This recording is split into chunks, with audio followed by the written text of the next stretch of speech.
Tonight, the Portuguese Prime Minister gave a television address in which he told his country that Portugal is now officially seeking financial help from the European Union.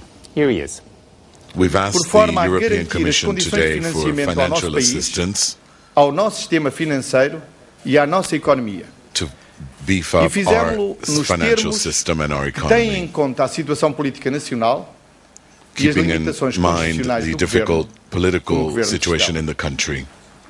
Well, Paul Mason joins me again now. Paul, this was inevitable, really, wasn't it? The Portuguese government thought not. Remember, they had already cut their budget, they'd cut jobs, they'd started to cut public sector pay, VAT had been raised to 23%, and they'd even managed to go to Brussels and negotiate what they thought was a new deal with the European Union, which of course would have meant more austerity.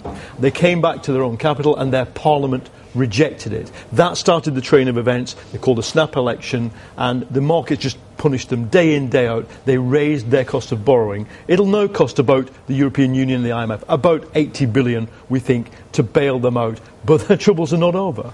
And how about us? Does it affect us? Because we're part of the IMF and we're part of these one of the two agreements that will be used to bail them out, it'll probably cost Britain between 2 to 4 billion euros. George Osborne said tonight there won't be the same kind of bilateral loan on offer that was on offer to Ireland. But we are now going to have to stand at the edge of Europe and watch this.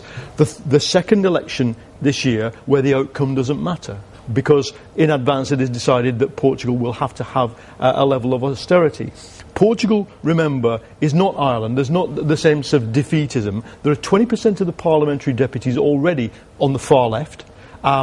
We don't know what the outcome of the election will be, but the ruling party will go into it trying to resist austerity. And unlike in the last discussion we just had, there is a big trade union movement in Portugal, and they're already on the streets to the number of about 300,000 in the past month to oppose further austerity. We could see the beginnings, actually, of the unravelling of what has been the peaceful bit, the socially peaceful bit of imposing austerity on peripheral Europe. We have to watch this situation because it will reflect on the whole European project. Paul, thanks very much.